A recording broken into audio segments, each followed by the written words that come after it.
자, 일본 사라질 것 경고했죠, 머스크가. 근데 이번에는 한국을 건드렸네. 한국 인구 붕괴될 것. 자, 우리 머스크 형님이 뭐 한국을 도발한 거야 뭐야 뭐 이렇게 하실 건데, 자, 사우스 코리아 앤드 뭐 홍콩 해가지고 뭐라 그러냐면, 홍콩과 함께 세계에서 가장 빠른 인구 붕괴를 겪고 있다. 위험할 거다. 지금 한국 인구는 3세대 안에 현재의 6% 미만으로 떨어질 것. 이 인구는 대부분 60대 이상이 차지할 거다. 고령화 시대에 들어갈 거다. 지금 현재 한국 인구 6%가 330만 명 정도죠. 요런 얘기를 합니다. 요거 왜 이렇게 얘기하는 걸까? 이게 무슨 얘기일까? 여기 보시면 홍콩은 0.84 세계 최하위 200이었다. 한국의 한순위 앞서 있다. 그래서 일본 186위, 이탈리아 191위. 우리 한국이 너무 저출산이 너무 심해. 자, 그래서 전 세계 인구 감소 문제에 대해 우려를 계속 드러내고 있다. 일본이 11년 연속 감소를 했다고 합니다. 지금 고령화 시대에 살고 있죠, 일본은. 출산율이 사망률을 넘는 변화가 발생하지 않는다면 결국 존재하지 못할 것. 전 세계에 큰 손실이 될 것. 그러면서 뭐라 그래요? 머스크가 육아와 노후 복지를 위한 미국의 가족계획 BBB, 빌드 백 베럴, BBB. 요게 이제 바이든 정부가 내세우고 있는 더 나은 재건, 인프라 법안, 우리 작년에 또 기대했던 1조 7,500억 달러 요런 것들, 인프라 법안이죠. 요거 맞지 않아. 이번에 일론 머스크가 이렇게 한국 얘기, 일본 얘기 하는 건 뭐예요? 아까 우리 비트바다님이 한국 뭐 건드리지 마라 일론아 이렇게 말씀하시죠. 실제로는 누구를 돌려까는 거예요? 일론 머스크가? 바이든 돌려까는 겁니다. 바이든 정부를. 민주당을 돌려까는 거예요.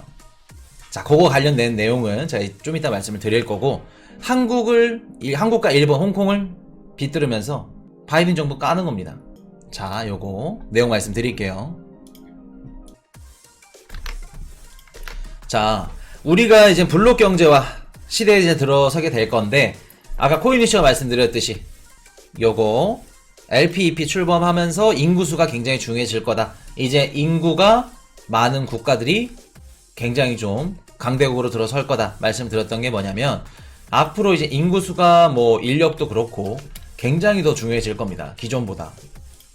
일단은 인구 숫자가 국가 경쟁력의 상당 부분은 차지하고 있어요.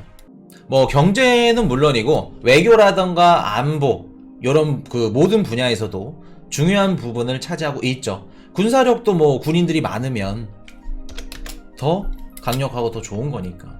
경제도 마찬가지고 중국이 소비하는 시장과 한국이 소비하는 시장 레벨이 다르죠. 레벨로가 다릅니다.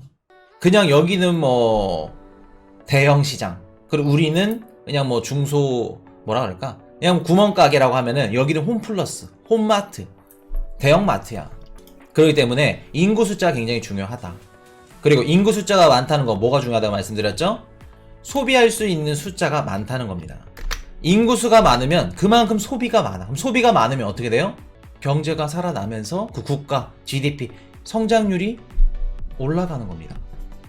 지금 중국이 지금의 위치, 성장할 수 있는, 지금 미국의 목구까지 막 칠 수 있을 정도로 성장할 수 있었던 이유가 뭘까? 인구가 많았기 때문에. 많기 때문입니다. 요거. 그리고 앞으로 우리가 뭐 코인 이슈님 와지렉스 코인 담아야 되나요? 아니면 인도가 이렇게 뭐 성장할 것 같은데 인도 이더리움 폴리곤 담아야 되나요? 물어보셨던 이유들. 인도가 왜 이렇게 성장할 것 같아요? 중국 다음입니다. 인구수가. 그리고 인구 비율이, 연령대가 다 20대 30대야. 많은 비중이 젊다는 거예요. 물론 인도도 다 좋은 점만 있진 않아. 경제 분배가 돈 많은 애들이랑 적은 애들이랑 차이가 너무 심해. 부의 또 편차가 너무 극대화돼 있어 지금 인도는. 그렇기 때문에 힘들다 뭐 이렇게 얘기들이 나오고 있는데, 중국이 이렇게 성장할 수 있었던 게 인구수가 이렇게 많았기 때문에. 자, 만약에 그럼 인구가 적어, 그리고 일본처럼 고령화가 돼, 그럼 어떻게 돼요? 나라에서 세금을 걷어야 되는데 인구가 적어, 세수 창출이 안 되겠죠. 고령화야. 오히려 나라에서 지원을 해줘야 돼. 우리 할아버지, 뭐 할머니, 뭐 연세 많으신 분들 이렇게 하는 거 아닙니다. 나라에서 더 지원을 해줘야 돼. 왜?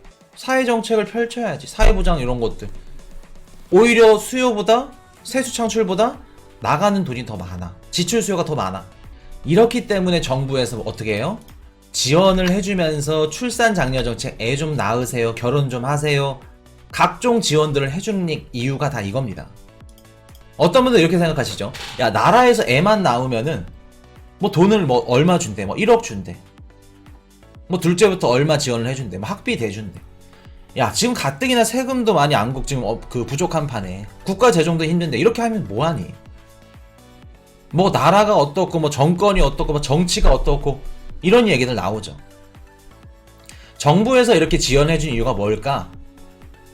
뭐 내년부터 뭐 출생아부터 뭐 영아수당 뭐 지급해준다고 하고 있고, 뭐 돌봄 서비스도 해주고, 육아 비용도 막 이렇게 주고, 일시금도 주고, 또 경기도랑 막 이런 그 지역마다 다르죠. 주는 게. 그리고 또 출산하면은 뭐 최대 1억, 뭐 200만원 지급하고, 지역별로 막 지급하고, 요런 그 출산 장려 정책들을 펼친다고 합니다. 하도 애를 안 낳으니까. 정부가 이렇게 하는 이유가 뭘까? 나라 빚이 많은데도, 빠듯한데도. 출산을 하면 나라에서 주는 돈보다 그 한 명이 벌어들이는 근로소득이 더 높다는 겁니다. GDP가 더 높다는 거예요.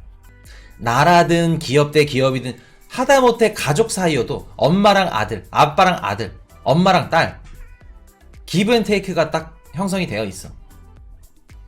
엄마가 아들한테 생일 때 뭐 이거 사줬어. 엄마 고마워요. 5월 8일날 어버이날 때 똑같이 줘야 돼. 기브 앤 테이크가 있어야 돼. 그게 가족이든 친구든 기업이든 국가든. 국가에서 애를 낳으면 돈을 준대. 출산장려 정책을 펼친대. 그러면 우리가 국가한테 이바지 해야겠죠. 국가 입장에서는 뭐예요? 한 명당 근로소득이 출산장려비보다 더 높다는 겁니다. 그렇기 때문에 정부에서 돈을 주고 지급을 해주고 이렇게 돌아가는 거예요. 이해되셨나요? 왜 나라에서 막 쓰잘데기 없는 뭐 돈을 줘, 미혼분들 막 그렇게 얘기하죠. 그만큼 낳는 만큼 더 번다는 겁니다. 경제력, 경제활동에 더 소비활동에 포함이 된다는 거예요. 자, 2014년도에 아가방 컴퍼니라고 국내 최초로 영유아 의류업체가 있었습니다. 그 결과가 어떻게 됐어요? 매각이 됐어요. 누구한테? 중국 업체한테. 회사가 이렇게 경영난을 겪고 안 좋았던 이유가 뭘까?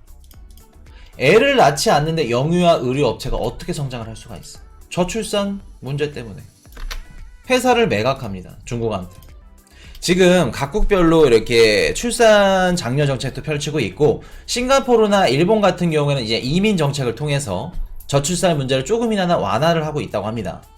자, 그러면 코인이슈님, 왜 저출산, 애 낳는 게, 인구 많은 게 왜 블록 경제화랑 왜 중요할까요? 앞으로 우리 시대에 살게 될 블록 경제화에서는 인력이 굉장히 귀해질 거예요. 중요해진다는 겁니다. 인구수가 부족하면 어떻게 돼요? 블록 경제화에서 제조업이 각광받고 제조업이 뒤집어지는 국가들이 이제 강대국이 될 건데, 제일 중요한 생산성이 뒷받침되지가 않아.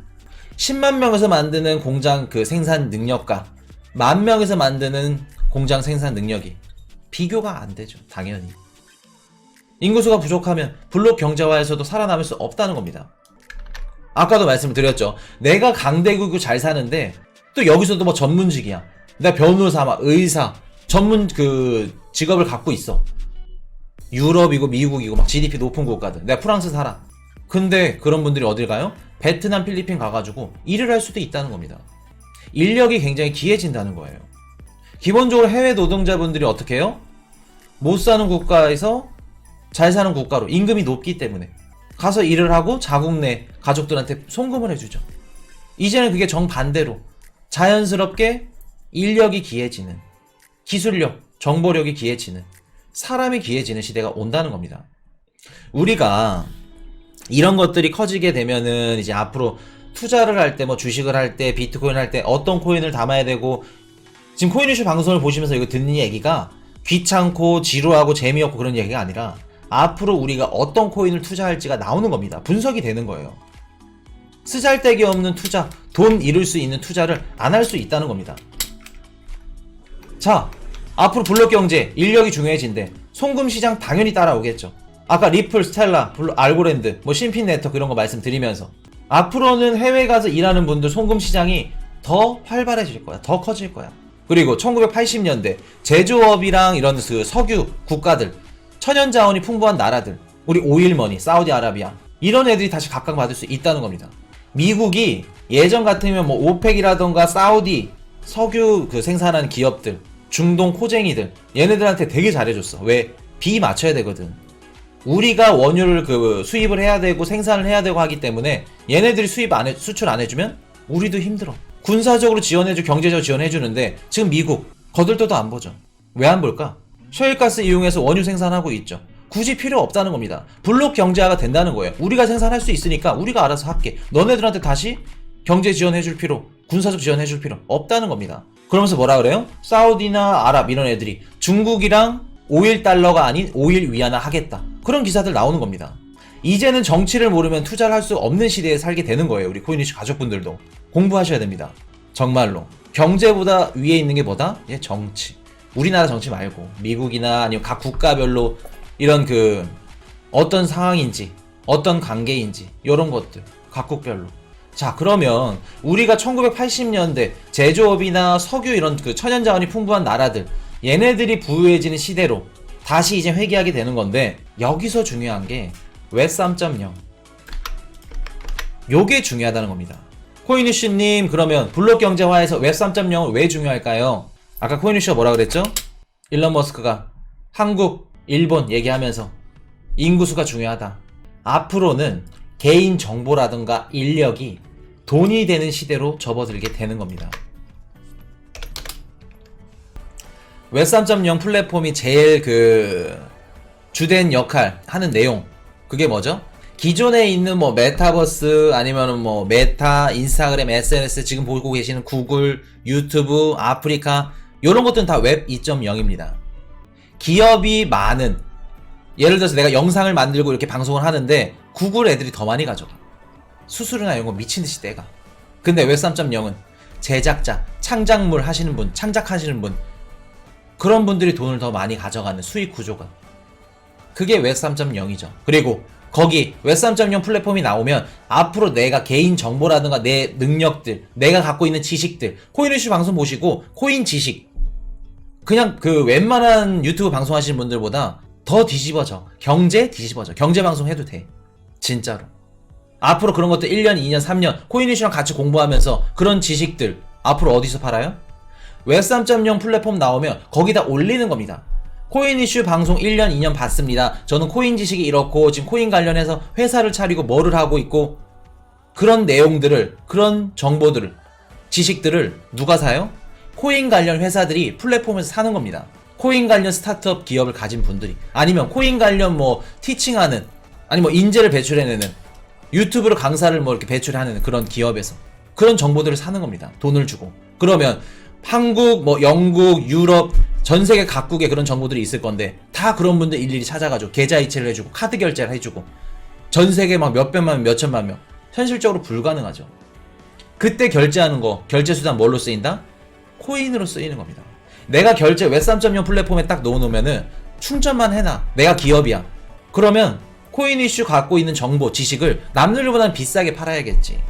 뛰어나니까. 사는 겁니다. 뭘로? 비트코인으로. 에이시스텐지가 그 미국 실리콘밸리 1등 벤처 기업이죠. 얘네들이 막 그 펀드를 구성해가지고 5억 달러였나? 하여튼 지금 장이 안 좋은데도 웹 3.0을 미친듯이 개발하고 있어. 다 이런 이유들이에요.